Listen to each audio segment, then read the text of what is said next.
Hey guys, welcome back. It's Shelby and today we are going to be beautifying a candle. So I have this gorgeously smelling candle. It's raspberry and grapefruit. But while it's pretty, it's just kind of like meh. So what we are going to be doing is making this just absolutely stunning with some dried flowers. I don't know if you guys remember, but earlier in the year, last year, spring, early summer, I did some pressed flowers videos. I will look for them and link them above in case you want to check those out. And I have used a lot of the flowers in crafts subsequently, but I do have some left, and those are what I'm going to be using in today's craft. So I have a beautiful red one, a white one, and a purple here. And then over here, I have some gorgeous green leaves and just like the most beautiful but very incredibly delicate purple. They're just like not even as thick as a piece of tissue paper. They're so thin and delicate, but they are stunning, and the colors have stayed true and vibrant, and they're going to remain that way. So just absolutely beautiful. Can't wait to use them. Yeah. So I will link those videos above because dried flowers are helpful in a bunch of crafts and super easy to do. You just, pick them, stick them between tissue paper and, between the pages of a book, and basically let it do all the work for a couple weeks. So yeah, that's what you need other than a lighter, but I'll link everything you need down in the description below along with my socials. If you like the video, let me know by hitting that thumbs up button. Consider subscribing. I'd love to see you here again soon, and let's get going. So this is a really easy craft to do. You might have seen a variation where people use a hot spoon. I've never had a whole lot of success with the hot spoon. Maybe I'm just not getting the water hot enough to rest the spoon in. Maybe it's the type of wax the candle's made out of. For whatever reason, it doesn't work for me. So I use a sparker. Sometimes that can leave a little bit of sooty marks on the candle, so just, be careful. The closer the flame is to it, tends to make a difference versus further away for, leaving soot marks on the candle. So just experiment, but basically just heat it up and evenly kind of melt a little area. You do not want the wax to drip on you. That's not the point. And you don't need to really melt a lot to get it to stick. Press it in while it's still warm.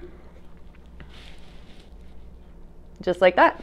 I'm gonna have to trim this little stem off. It's a little too brittle, but basically I'm gonna do that all the way around. I'm not bringing the flowers up too far. And I know particularly with this candle, it's not one of the candles where all of the wax disappears. Some candles are like, all the wax is gone when they burn, in which case this is just going to be with the wick. I have a couple of these candles that are identical. So I know for a fact the center hollows out and the outside doesn't. So that's why I feel very safe putting these on the outside. They're not gonna burn, they're not gonna be anywhere near the fire.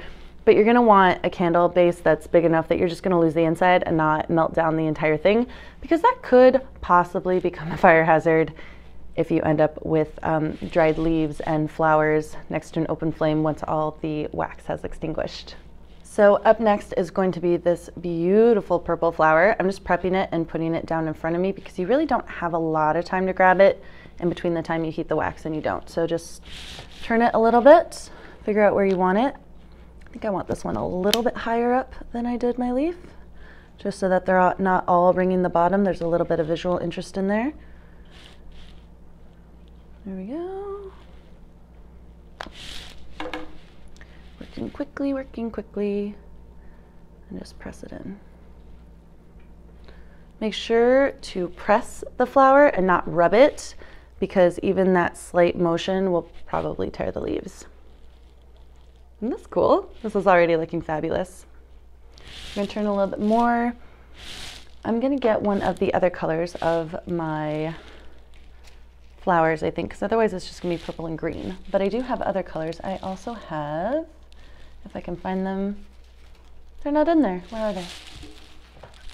Here they are. I also have beautiful little multi-leaf, multi-petal flowers, and then a really pretty white one that I think would work nicely as well. So I'm going to do this one next, I think. Same thing as before. This one's gonna go a little bit lower. Like I said, I wanna mix that up a little bit, just give it a little bit of visual interest, because the candle, this candle in particular, burns for quite a while. I've had the other one going on and off, of course, but for the better part of a year, I'd say. I don't burn it every day. I don't even burn it every month, but you know, Yeah, that's not true. Maybe every month, but every couple weeks or so. Oh, see, the stem snapped.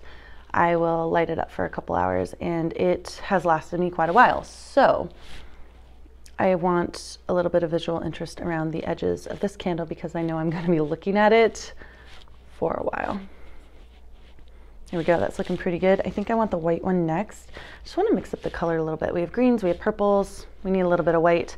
If I put it up here, you wouldn't see it, but I think it's going to show off pretty nicely at the base of the candle because that's a little bit more pink.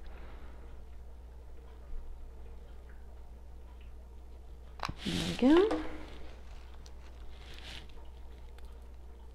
Ooh, and I wasn't gentle enough, and I did pinch off a piece of this petal, which is unfortunate because it was a perfect flower and now it's not.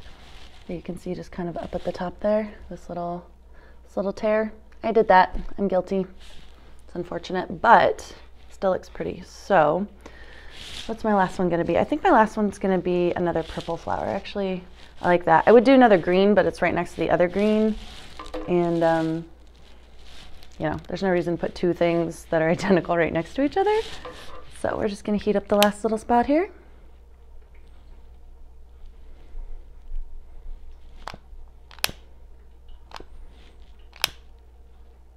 There we go.